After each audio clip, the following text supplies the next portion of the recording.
Hello साथीहरु, नमस्ते। हजुरहरुलाई Saraswati P cooking च्यानलमा स्वागत छ। आज चाहिँ म हजुरहरुको साथमा बयरको अचारको रेसिपी लिएर आएको छु। मैले चाहिँ यहाँ गाजबारा बयर टिपेर ल्याएको छु र यतिको पाकेको बयर टिपेर लिनुपर्छ र सबै बयर टिपिसकेपछि गमलामा बयरलाई हाल्दिनुपर्छ र बयरलाई हालेर पानीमा मजाले 2-3 पानी धुनुपर्छ। 2-3 पानी बयरलाई मजाले धुइसकेपछि बयरको भेट्नु पनि चुटाएर लिनुपर्छ र यतिको भइसकेपछि हाम्रो बयर पनि सुकाउनुको लागि रेडी भयो। बयर सुकाउनुको लागि चाहिँ मैले यहाँ एउटा नाङ्लो लिएको छु र नाङ्लोमा सबै बयरलाई हाल्दिनुपर्छ र बयरलाई हालेर 2-3 घाम मजाले सुकाउनुपर्छ। बयर चाहिँ मैले यहाँ 2-3 घाम मजाले सुकाएर लिएको छु र बयर पनि एकदमै मजाले सुकिसकेको छ र बयरलाई उसिन्नुको लागि मैले यहाँ पानी बसाले र ठुलो चम्चाको 1 चम्चा जति नुन हाल्दिनुपर्छ र नुन हालेर पानीलाई मजाले उमाल्नुपर्छ। पानी यतिको उम्लिसकेपछि बयरलाई हाल्दिनुपर्छ।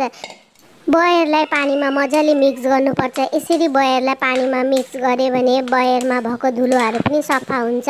हजुरहरु चाहे भने बयरलाई नउसिनेर पनि यतिकै अचार बनाउन सक्नुहुन्छ र कपडाले मजाले सफा गरेर बयरलाई अचार बनाउनु होला। मैले चाहिँ यहाँ उसिनेर ल्याएको छु। यसरी उसिनेर बनाए भने अचार एकदमै राम्रो बनिन्छ। 7-8 मिनेट बयरलाई मजाले पकाउनु पर्छ र ग्यास अफ गरिदिनुपर्छ। बयरलाई निकाल्दिनुपर्छ र बयर सुकाउनुको लागि मैले यहाँ नाङ्लो लिएको छु र नाङ्लोमा बयरलाई सबै खनाइदिनुपर्छ र आधी घण्टाको लागि घाममा मजाले सुकाउनुपर्छ। बयरको पानी मजाले सुकेपछि बयर अचार हाल्नुको लागि रेडी हुन्छ।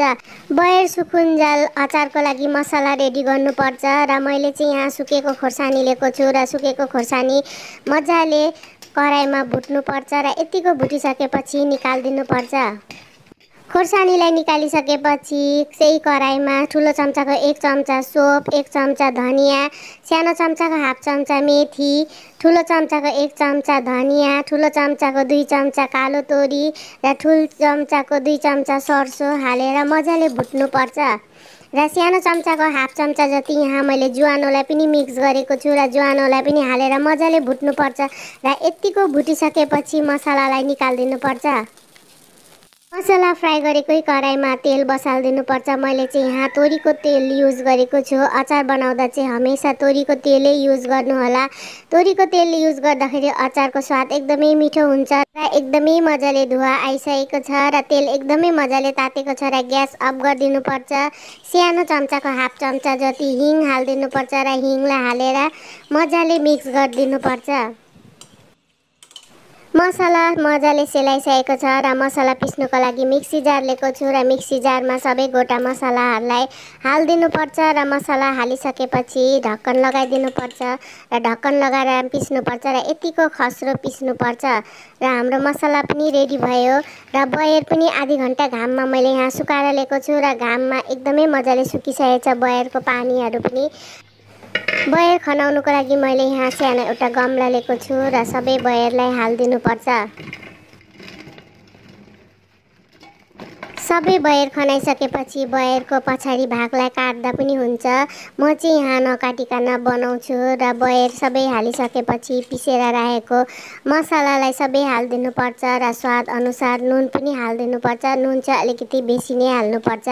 मैले चाहिँ यहाँ ठुलो चम्चाको 1 चम्चा र आधी युज गरेको छु। तेल पनि हल्का सेलाइसकेको छ र बेसार ठुलो चम्चाको 3 चम्चा जति रातो खोर्सानीको धुलोलाई हाल्दिनुपर्छ र तेलमा मजाले मिक्स गर्नुपर्छ। यसरी बेसार र रातो खोर्सानीको धुलोलाई तेलमा मजाले मिक्स गरेपछि अचारको कलर पनि एकदमै राम्रो आउँछ र सबै तेललाई बयरको अचारमाथि हाल्दिनुपर्छ र सबै तेल हालिसकेपछि मजाले मिक्स गर्नुपर्छ। अलिअलि गर्दै बयरलाई सबै मसलामा मजाले मिक्स गर्दै जानुपर्छ। बयरको अचार बनाउनु एकदमै सजिलो तरिकामा हजुरहरुलाई मैले यहाँ बनाएर देखाएकी छु र हजुरहरुलाई आजको बयरको अचारको रेसिपी कस्तो लाग्यो प्लिज भनिदिनु होला र मेरो भिडियोलाई लाइक, कमेन्ट, शेयर र सब्स्क्राइब गरिदिनु होला। फेसबुक पेजबाट हेर्नु हुँदैछ भने फलो गरिदिनु होला।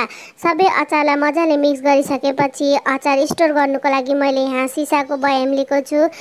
बयममा अलिअलि गर्दै बयरको अचारलाई हाल्नुपर्छ र यसरी बनाएको बयरको अचारको स्वाद एकदमै मिठो र टेस्टी बनिन्छ। मैले चाहिँ यहाँ तेल अहिले कम्ती युज गरेको छु। 1 हप्ता घाममा मजाले सुकाउनुपर्छ बयरलाई र मजाले सुकाएपछि तोरीको तेललाई तताएर हल्का ठन्डा पारेर अचारमा हालिदिनुपर्छ। अचारलाई चाहिँ तेलमा मजाले भिजाउनुपर्छ र भिजाएपछि बयर पनि मजाले भिजिन्छ र अचार एकदमै मिठो बनिन्छ। यसरी बनाएको बयरको अचार हजुरहरूले 1 सालसम्म स्टोर गरेर राखेर खान सक्नुहुन्छ।